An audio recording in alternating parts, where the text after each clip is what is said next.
Revista Espírita, 1858. Apresentação. A coleção da Revista Espírita é a mais prodigiosa fonte de informações sobre o Espiritismo e de instruções doutrinárias. Allan Kardec a indica no capítulo 3º de O Livro dos Médiuns como obra indispensável para o estudo da doutrina. Aconselha mesmo a seguinte ordem para esse estudo. Primeiro, o que é o Espiritismo.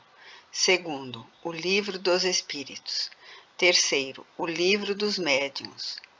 E quarto, a Revista Espírita. Considera o primeiro livro indicado como de simples introdução, os dois seguintes como fundamentais e a revista como obra complementar no sentido exato da palavra, ou seja, destinada a completar o ensino básico de O Livro dos Espíritos e de O Livro dos Médiuns. Eis como ele se refere à Revista Espírita no trecho referido. Variada coletânea de fatos, de explicações teóricas e de trechos destacados que completava a exposição das duas obras precedentes e que representa, de alguma maneira, a sua aplicação. Sua leitura pode ser feita ao mesmo tempo que a daquelas obras, mas será mais proveitosa e, sobretudo, mais compreensível após a leitura do Livro dos Espíritos.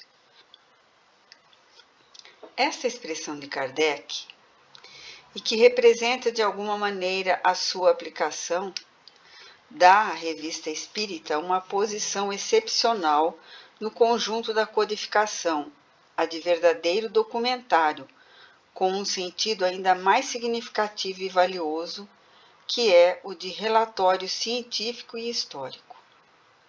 Aliás, o próprio Kardec escreveria mais tarde, como se pode ler em obras póstumas, no capítulo 10 da Constituição do Espiritismo.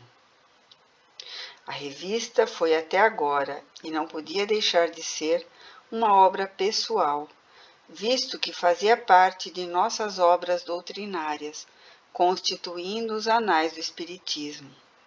Por seu intermédio é que todos os princípios novos foram elaborados e entregues ao estudo. Era, pois, necessário conservar o seu caráter individual para que se estabelecesse a unidade.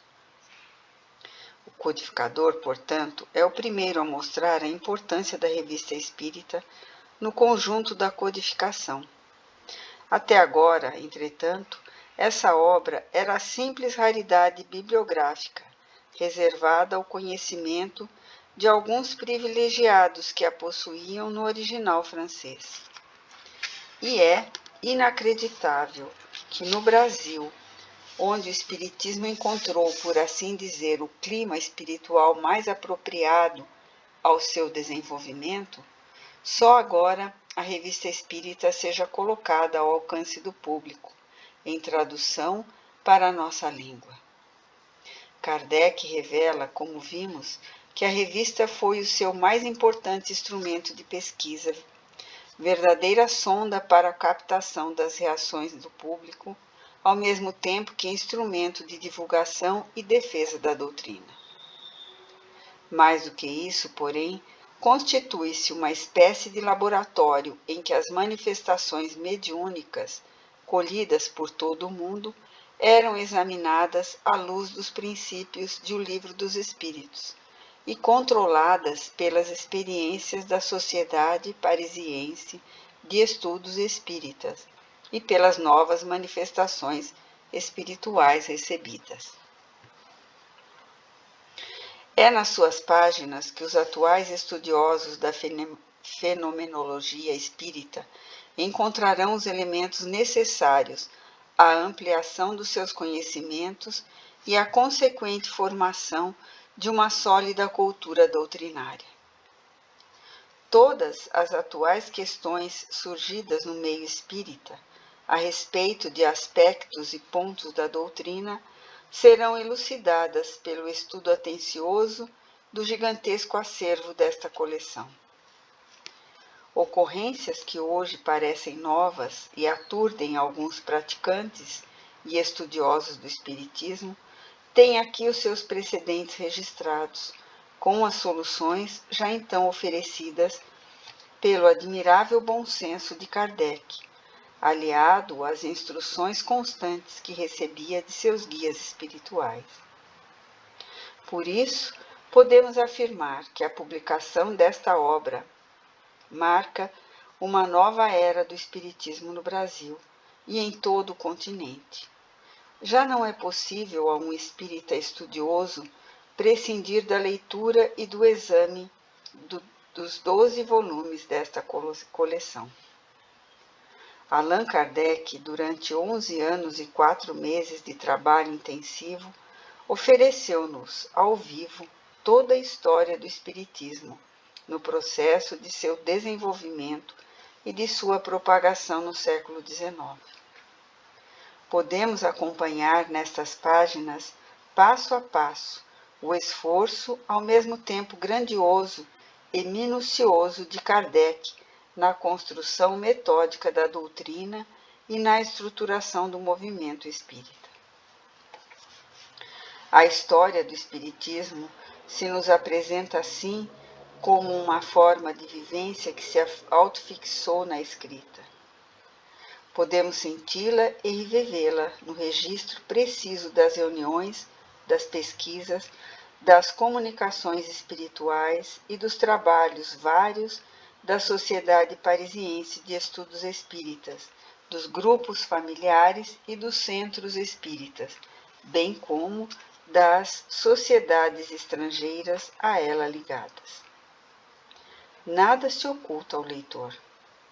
Os problemas, as preocupações de Kardec, suas lutas dentro e fora do meio espírito, suas vitórias tranquilas, sua resistência à calúnia, à mentira, à difamação, sua fé inabalável, tudo isso palpita nestas páginas e nos dá a impressão de vivermos ao lado do codificador na sua época. Numerosas questões apenas afloradas nos livros da codificação, que não podiam abranger tudo, nem tudo esmiuçar, são amplamente tratados na revista, com todos os seus pormenores e exaustivamente analisados. Problemas como os referentes à mediunidade curadora em seus vários aspectos, aos casos de obsessão e possessão, ao desenvolvimento mediúnico, aos métodos de trabalho prático e teórico, à legitimidade das comunicações e à prevenção das mistificações, que não são um problema espírita, mas humano, pois a mistificação está presente em todos os campos das atividades humanas na Terra, das vidas sucessivas e das formas de reencarnação consciente e inconsciente, neste e em outros mundos, da existência de espíritos não humanos que têm servido de arma para ataques de espiritualistas diversos contra o espiritismo, simplesmente por desconhecerem a posição doutrinária no assunto. São todos esclarecidos de maneira viva na revista, ou seja, através de exemplos e comunicações a respeito, além das análises de Kardec. Veja-se no tocante a este último problema as comunicações de espíritos que se apresentam como gênio das flores, anjo das crianças, os chamados elementares da teosofia e do ocultismo. Capítulo dos mais importantes e estreitamente ligado às pesquisas parapsicológicas atuais é o das manifestações de pessoas vivas. Esse capítulo se estende por toda a coleção através dos relatos de fatos espontâneos e principalmente dos relatórios de pesquisas. Além dos relatórios, há o registro ao vivo das sessões da sociedade em que se faziam evocações experimentais nesse campo.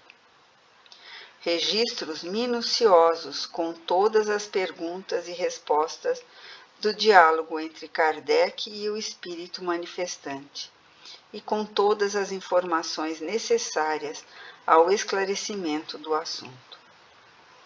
A questão do animismo, sempre levantada contra o espiritismo, apesar das refutações magistrais e clássicas de Bozano e Aksakoff, foi assim resolvida em definitivo por Kardec, muito antes do trabalho desses cientistas, e resolvida de maneira científica através de trabalhos experimentais. É assim que não só o animismo, mas também os problemas do inconsciente, do automatismo psíquico, da escrita automática, das funções psi em todas as suas modalidades atuais e em outras ainda nem afloradas, do magnetismo e do hipnotismo, das relações psicossomáticas e outras mais. Todos esses problemas são enfrentados de maneira científica nestas páginas e levados à devida solução.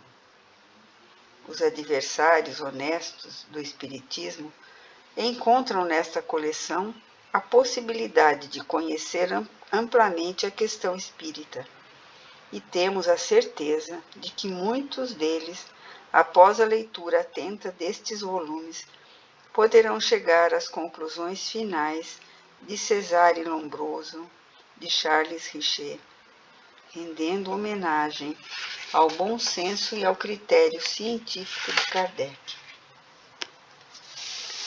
Quanto aos adversários sistemáticos, sectários ou de má fé, nada podemos esperar, senão a tentativa de desmerecer a grandeza da obra e a sua verdadeira significação na história do conhecimento. A propósito, a revista nos oferece ainda o exemplo das respostas de Kardec aos agressores do Espiritismo. Já naquela época, a situação era a mesma. Os adversários ignoravam o assunto.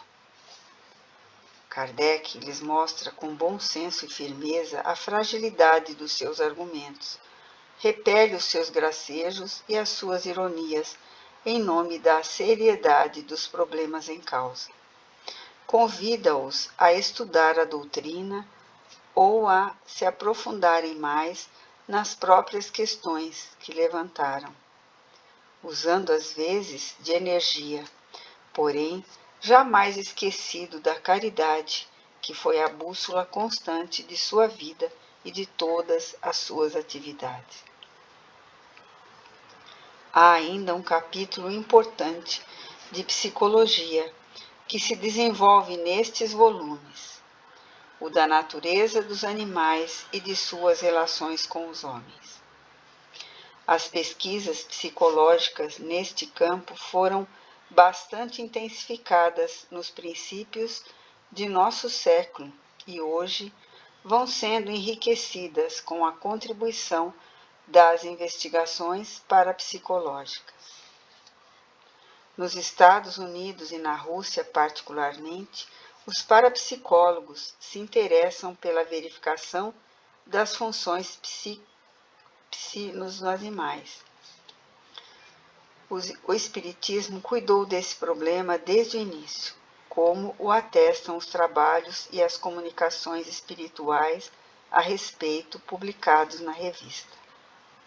As comunicações do Espírito Jorge, discutidas por Kardec, analisadas em seus diversos aspectos e submetidas a debates na sociedade e vários fatos referentes à mediunidade nos animais, constituem um dos mais curiosos e bem atualizados capítulos dessa coleção, revelando ainda uma vez quanto o Espiritismo se antecipou aos problemas científicos dos nossos dias. A era espacial é outra prova dessa atualidade.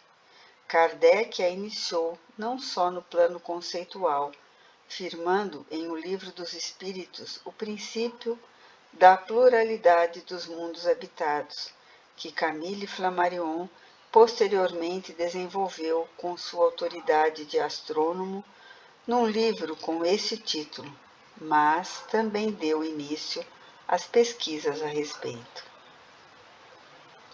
Não se servia de telescópios, mas de médiuns.